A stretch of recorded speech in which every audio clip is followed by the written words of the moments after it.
500 कमरे वाला गरीब बहू का अरबपति ससुराल। किस्मत का खेल भी बड़ा अजीब होता है। जो कभी अपनी झोपड़ी के बाहर नहीं निकली, आज उसके नसीब में महलों का सुख लिखा जाने वाला था। रात का गहरा सन्नाटा था, तूफानी बारिश हो रही थी। एक हाई स्पीड बाइक मौत को मात देते हुए जंगलों के बीच से भाग रही थी। ब्रेक क्यों नहीं लग रहा है? शिट, लगता है उन गुंडों ने तार काट दिया है। अगर आज मैं रुका तो ये प्रॉपर्टी के पेपर्स हमेशा के लिए जल जाएंगे। अचानक बाइक फिसलती है।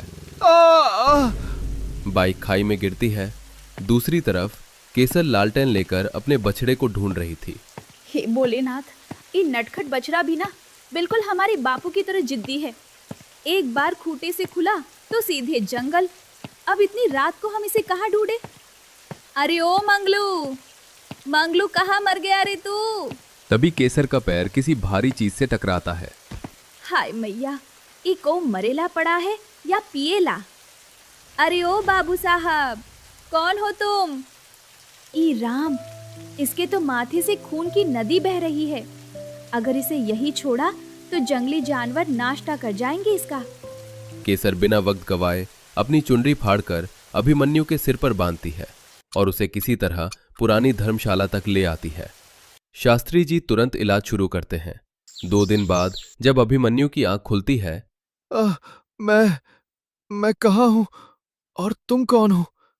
मेरा सिर, मुझे कुछ याद क्यों नहीं आ रहा? लो कर लो बात, जान बचाई हमने और पूछ रहे हो तुम कौन? अरे हम केसर हैं और तुम हमारे गांव रामपुर में हो।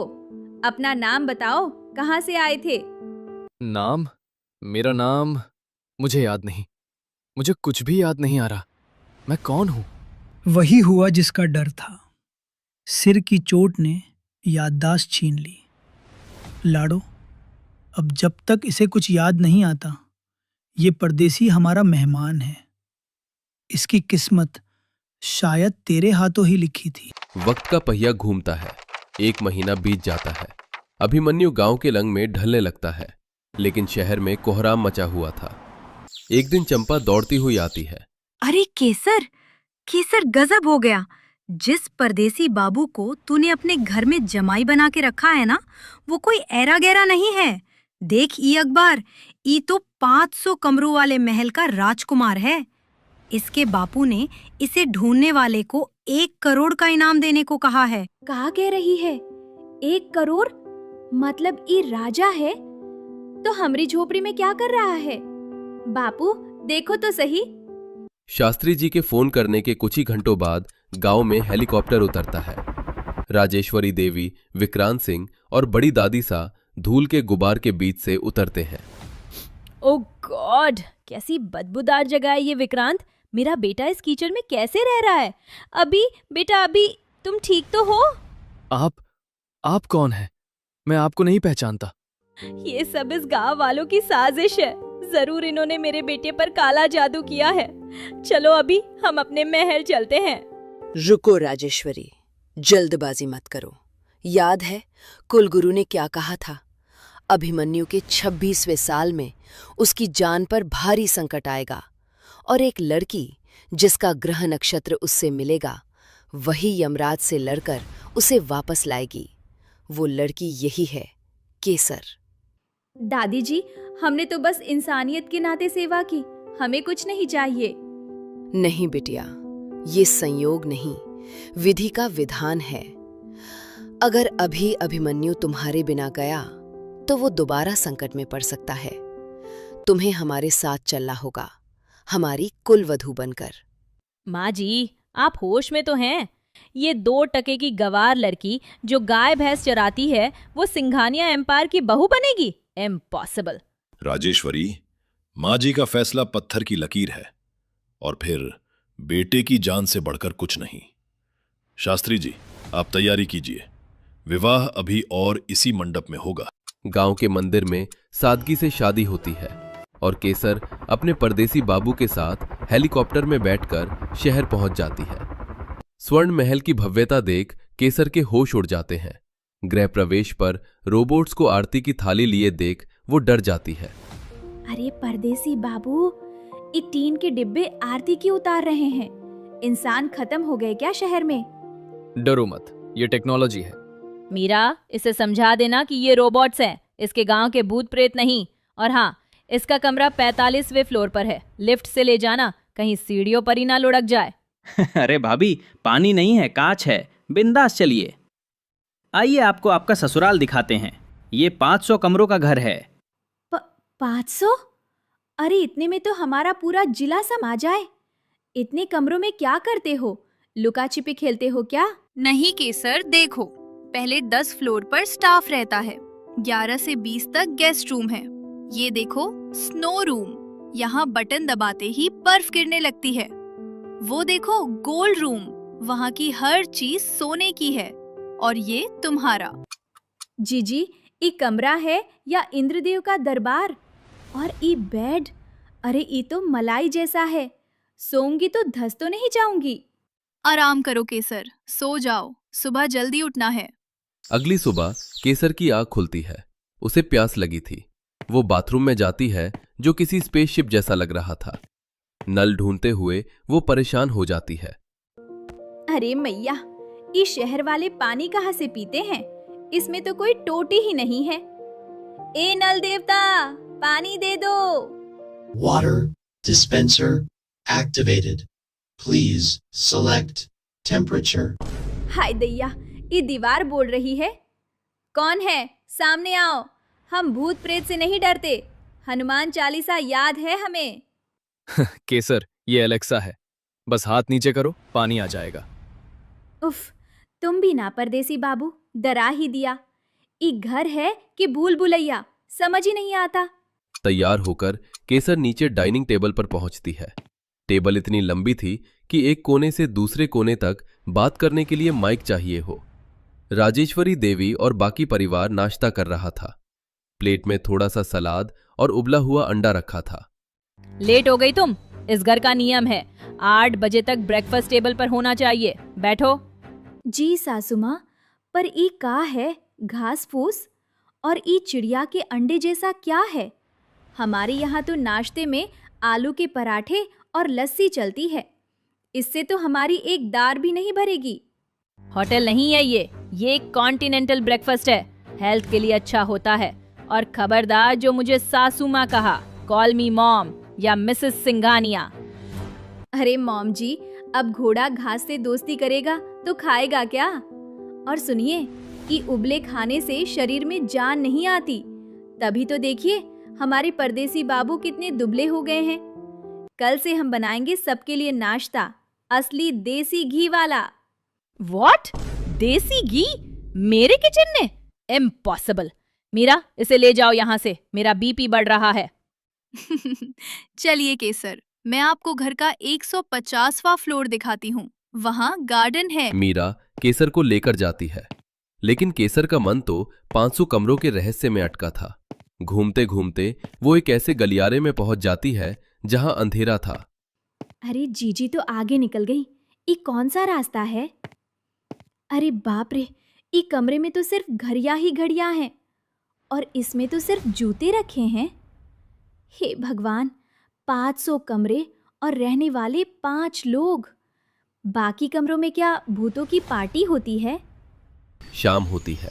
आज घर में रॉयल गाला पार्टी थी। केसर को भारी भरकम डिजाइनर साड़ी पहनाई गई, जिसमें वो चल भी नहीं पा रही थी। पार्टी में चारों तरफ विदेशी मेहमान थे।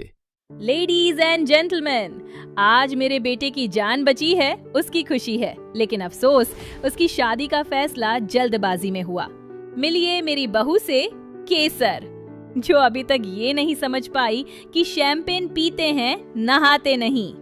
हॉल में सन्नाटा छा जाता है। कुछ लोग हंसते हैं। केसर का चेहरा शर्म से लाल हो जाता है। तभी अचानक पूरे हॉल की लाइट बंद हो जाती है और सायरन बजने लगते हैं। स्टेज पर 6 नकाबपोश हथियारबंद चोर आ धमकते हैं। कोई अपनी जगह से नहीं हिलेगा, वरना इस बुढ़िया का भेजा उड़ा दूंगा। हमें वो ब्लू डायमंड चाहिए, अभी के अभी। ले जाओ सब कुछ, मुझे मत मारो। सिक्योरिटी, लाइट कैसे गई? डैड, आप कहाँ हैं? चोर उसे धक्का देकर गिरा देता है। केसर, आज डरना नहीं है। आज इन शहर के गुंडों को दांव की बुद्धि दिखानी होगी। सुबह बाथरूम वाली बाई ने मेरी नहीं सुनी, पर अब सुनेगी। जीजी ने कहा था कि एलेक्सा सब सुनती है। केसर धीरे से रेंगते हुए डीजे कंसोल के पास जाती है, जहां स्मार्ट होम का माइक था। केसर माइक पर फुसफुसाते हुए नहीं, बल्कि आदेश देते हुए। ओह, मशीन वाली बाई, क्या नाम था तुहार? हाँ, system activate disco mode and laser trap, full volume. अचानक पूरे हॉल में धमाकेदार म्यूजिक बजने लगता है और हजारों रंग बिरंगी लेजर लाइटें चोरों की आंखों पर पड़ती है। वो चकाचौंध हो जाते हैं। आह, मेरी आंखें, ये क्या हो रहा है? केसर साड़ी का पल्लू कमर में खोसते हुए और हाथ में एक भारी फूलदान उठाते हुए। कारे, बहुत शौक है डायमंड का, लेखा प्रसाद। केसर अंधेरे और लेजर का फायदा उठाकर एक एक करके चोरों पर पीछे से वार करती है। वो गांव में लकड़ी काटती थी। उसके हाथ का प्रहार लोहे जैसा था। का समझा था बे? गांव की छोरी है तो डर जाएगी। हम भैंस को काबू कर लेते हैं, तुम तो फिर भी गीदड़ हो। अभिमन्यु, लाल बटन दबाओ। जीजी ने बोला था वो जाली गिराने वाला बटन है। अभिमन्यु, जिसका सिर चकरा रहा था, केसर की आवाज सुनकर फुर्ती से दीवार पर लगा इमरजेंसी बटन दबा देता है। ऊपर से लोहे का पिंजरा गिरता है और सारे चोर स्टेज पर ही कैद हो जाते हैं। लाइट वापस आ जाती है। राजेश्वरी देवी जमीन पर बैठी हाँफ रही थी। केसर दौड़कर उनके पास जाती है। माँ जी, ठीक तो है ना आप? कहीं खरोच तो नहीं आई? डरिए मत, इन चोरों की तो अब पुलिस चटनी बनाएगी। लाइए, थोड़ा पानी पी लीजिए। तुमने अपनी जान की परवाह नहीं की मेरे लिए, जबकि मैंने भरी महफिल में तुम्हारा मजाक उड़ाया। देखा राजेश्वरी, जिसे तुम कांच का टुकड़ा समझ रही थी, वो हीरा निकली। आज इसने सिर्फ हीरे नहीं बचाए, हम सबकी इज्जत और जान बचाई है। 500 कमरों के इस महल में टेक्नोलॉजी तो बहुत है, लेकिन जिगर सिर्फ हमारी गांव की बहू के पास है। मुझे अब भी कुछ याद नहीं है केसर कि मेरा पिछला जीवन कैसा था, लेकिन आज मुझे ये याद आ गया कि मैंने तुमसे शादी क्यों की होगी। तुम सच में मेरी रक्षक हो। माफ कर दो मुझे केसर, मैं अमीरी के घमंड में ये भूल गई थी कि संस्कार और हिम्मत किसी स्कूल में नहीं, परवरिश में मिलते हैं। आज से तुम इस घर की बहू नहीं, मेरी बेटी हो। राजेश्वरी देवी गले से हीरों का हार उतारकर केसर को पहनाती है। परदेसी बाबू, अब ई 500 कमरे हमें डराते नहीं, क्योंकि अब ये अपना घर लगता है। पर एक विनती है, ई रोबोट से कहो हमारे लिए एक गिलास लस्सी ले आए। गला सूख गया गुंडों को कूटते कूटते। जो हुक्म मेरी शेरनी। और इसी हंसी मजाक के साथ केसर ने न सिर्फ वो महल अपनाया, बल्कि उन 500 कमरों में बसे हर दिल को जीत लिया। गांव की वो साधारण सी लड़की अब सच मायने में इस साम्राज्य की रानी बन चुकी थी। कहते हैं वक्त बदलते देर नहीं लगती, लेकिन भादों की उस रात ने तो पूरी दुनिया ही पलट दी। काली नदी का पानी जब रामपुर गांव में घुसा तो उसने अमीर गरीब का फर्क नहीं देखा। कच्चे मकान हो या पक्के, सब ताश के पत्तों की तरह बिखर गए। सावित्री देवी का वो पुश्तैनी आंगन, जहां कल तक खुशियां गूंजती थीं, आज एक खामोश मलबे का ढेर बन चुका था। अब चारों तरफ सिर्फ तबाही का मंजर था और बीच में खड़ा था उम्मीद का एक अकेला सहारा, वो सदियों पुराना बरगद का पेड़। उसी पेड़ के नीचे खुले आसमान और बरसते पानी के बीच सिमटी बैठी थीं सावित्री देवी और उनकी 4 बहुएं, आनंदी, विद्या, मीरा और चंदा। गोद में बचा कुचा सामान था और आंखों में एक वीरान सवाल, अब हम जाएंगे कहाँ? घर के मर्द शहर गए थे, लेकिन इस मुसीबत की घड़ी में उनकी कोई खबर नहीं थी। अब लड़ाई सिर्फ बाढ़ से नहीं, बल्कि जिंदगी से थी। हे ईश्वर, ये कैसा न्याय है तेरा? सर से छत छीन ली, घर का दाना पानी सब बह गया। अब इन बहुओं को लेकर मैं कहाँ जाऊँ? इस कीचड़ में तो पैर रखने की भी जगह नहीं बची। हिम्मत रखिए माँ जी, जब तक हम चारों जिंदा हैं, आपको आँच नहीं आने देंगे। बाढ़ ने घर तोड़ा है, हमारा हौसला नहीं। दीदी, कहने को तो हम बच गए, लेकिन पेट की आग कैसे बुझेगी? पिछले 2 दिनों से हमने सिर्फ पानी पिया है। चंदा की हालत देखो, भूख से बेहाल हो रही है। मुझे भूख नहीं है भाभी, बस डर लग रहा है।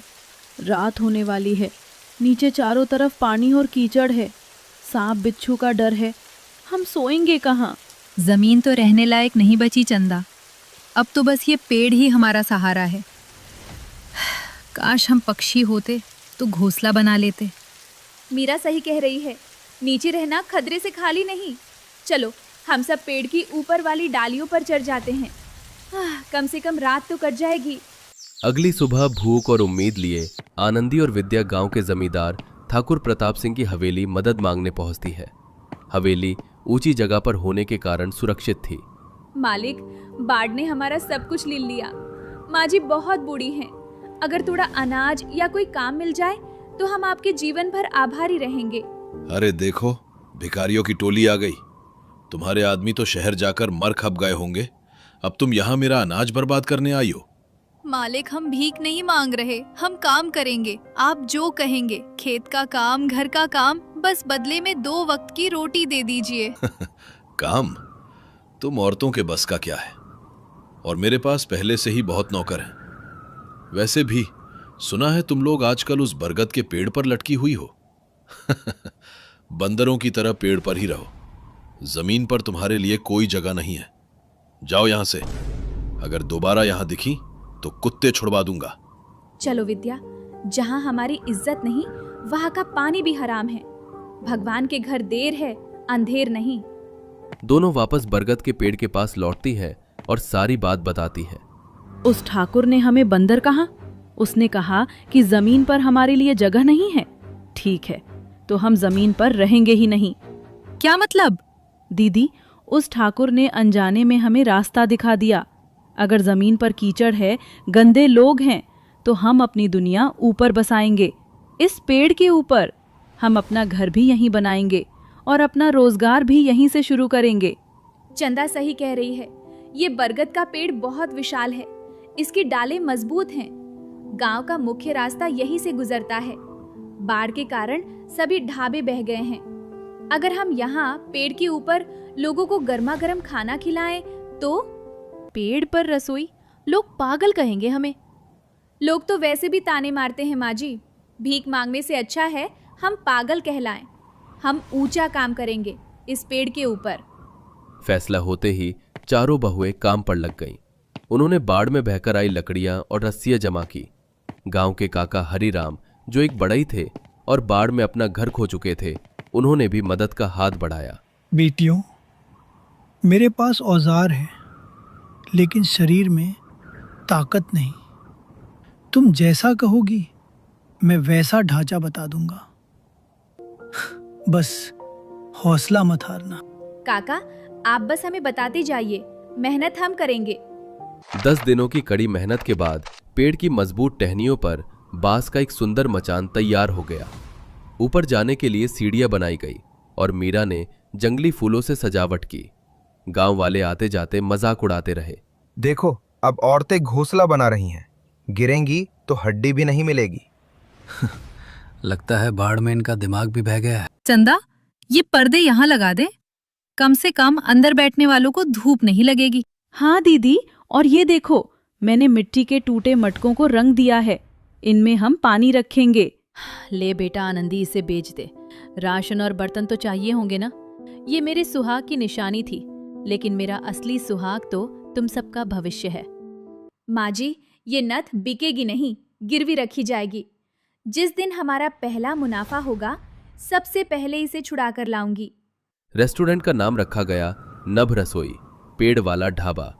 उद्घाटन के दिन विद्या ने मिट्टी के चूल्हे पर कढ़ी चावल और मक्के की रोटियां बनाई। दोपहर तक कोई नहीं आया, लेकिन तभी एक सरकारी जीप वहां से गुजरी। भाई, कहीं कुछ खाने को मिलेगा? सब दुकानें तो बंद है। साहब, वो ऊपर देखो, कुछ दुकान जैसा लग रहा है। खुशबू तो गजब आ रही है। चलो देखते हैं। पेट में चूहे दौड़ रहे हैं। वे दोनों डरते डरते सीढ़ियां चढ़ते हैं। आइए साहब, नभ रसोई में आपका स्वागत है। हाथ मुंह धो लीजिए, गर्मा गर्म खाना तैयार है। अरे वाह, ऐसा स्वाद तो मेरी माँ के हाथ में था। और ये जगह अद्भुत। ऐसा लग रहा है जैसे हम स्वर्ग में बैठकर खाना खा रहे हैं। नीचे कीचड़ और ऊपर ये सुकून। साहब, और लीजिए ना, थोड़ी मक्के की रोटी और है। नहीं नहीं, पेट भर गया। पर मन नहीं भरा। ये लो तुम्हारे पैसे और मेरी तरफ से ये इनाम। मैं शहर जाकर सबको बताऊंगा। अधिकारी के जाने के बाद देखा माँ जी, हमारी मेहनत रंग लाई। 3 महीने बीत गए। अब नब रसोई में पैर रखने की जगह नहीं थी। विक्की नाम के व्लॉगर ने वीडियो बनाया तो भीड़ और बढ़ गई। ये सब देखकर ठाकुर प्रताप सिंह की छाती पर सांप लौटने लगे। उस पेड़ की जड़ें मेरी जमीन तक आती हैं। उन औरतों की इतनी हिम्मत। आज रात ही उस मचान की रस्सियां काट दो। जब वो ऊपर से गिरेंगी तब अकल ठिकाने आएगी। लठैत, आरी और कुल्हाड़ी लेकर पेड़ के नीचे पहुंचते हैं। दीदी उठो, भूकंप आया क्या? नहीं विद्या, नीचे कुछ लोग हैं। ये तो ठाकुर के आदमी हैं। ये हमें गिराना चाहते हैं। मीरा दीदी, वो लाल मिर्च का पाउडर उठाओ। विद्या भाभी, गर्म पानी की पतीली लाओ। हम डरेंगे नहीं। जोर से घंटा बजाओ ताकि गांव वाले जाग जाएं। ऊपर से बहुओं ने गर्म पानी और मिर्च मसालों की बारिश शुरू कर दी। हाय मेरी आंखें, भागो रे, ये तो चुड़ैलें हैं। तभी अंधेरे में 4 और परछाइयां वहां पहुंची। उन्होंने भागते हुए लठैतों को पकड़ लिया और लाठियों से उनकी खबर लेनी शुरू कर दी। खबरदार जो हमारी औरतों की तरफ आंख भी उठाई। ये आवाज, राकेश, क्या ये तुम हो? आनंदी माँ, हम लौट आए हैं। बहुएं दौड़कर नीचे आई। उनके पति राकेश, मोहन, गोपाल और किशन सामने खड़े थे। उनके कपड़े फटे थे, चेहरे पर हताशा थी। तुम लोग जिंदा हो? इतने महीने कहाँ थे? कोई खबर नहीं। हम शर्मिंदा हैं आनंदी। शहर में जिस फैक्ट्री में काम मिला था वो बंद हो गई। ठेकेदार पैसे लेकर भाग गया। हम मजदूरी करके पैदल चलकर जैसे तैसे यहाँ पहुंचे हैं। हमें लगा था घर आकर तुम्हारी रक्षा करेंगे, लेकिन तुमने तो खुद ही अपनी दुनिया बना ली। हम हार गए पर तुम जीत गई। हार जीत छोड़ो, तुम वापस आ गए, यही बहुत है। देखो तुम्हारी पत्नियों ने क्या कमाल किया है। अगले दिन सुबह ठाकुर पुलिस और सरपंच के साथ वहां पहुंचता है। सरपंच जी, इन औरतों ने मेरे आदमियों पर गर्म पानी डाला। ये पेड़ मेरी जमीन के हिस्से में आता है। मैं इसे अभी कटवा दूंगा। ठाकुर साहब, अब ये जमीन आपकी नहीं रही। क्या बकवास कर रहे हो? आज सुबह ही शहर से कलेक्टर साहब का फोन आया था। नभ रसोई अब जिले की शान बन चुका है। सरकार ने इस बरगद के पेड़ और आसपास की जमीन को पर्यटन स्थल घोषित कर दिया है और इसका पट्टा सावित्री देवी और उनकी बहुओं के नाम कर दिया गया है। अब आप यहां से जा सकते हैं। ठाकुर शर्मिंदा होकर चला जाता है। गांव वाले तालियां बजाते हैं। 2 साल बाद नजारा पूरी तरह बदल चुका था। अब वहां एक मजबूत और सुंदर इको फ्रेंडली रेस्टोरेंट था। लिफ्ट भी लग गई थी। सबसे बड़ा बदलाव ये था कि चारों बेटे अब मालिक नहीं बल्कि सहयोगी बनकर काम कर रहे थे। तो आनंदी जी, आज आप एक सफल बिजनेस वुमन हैं। आपने बाढ़, गरीबी और समाज सबको हरा दिया। अब आगे का क्या प्लान है? जब बाढ़ आई थी तो हमें लगा था कि हम डूब जाएंगे, लेकिन इस पेड़ ने हमें सिखाया कि जब जड़ें मजबूत हों और परिवार साथ हो तो इंसान कितना भी ऊंचा उठ सकता है। हमारा अगला सपना है इसी रेस्टोरेंट की कमाई से नीचे एक पक्का स्कूल बनाना, उन बच्चियों के लिए, ताकि उन्हें कभी किसी के आगे हाथ न फैलाना पड़े। और हाँ, स्कूल का नाम होगा उड़ान। सभी एक साथ पेड़ की रेलिंग पर खड़े होकर ढलते सूरज को देखते हैं, चेहरे पर जीत की मुस्कान के साथ।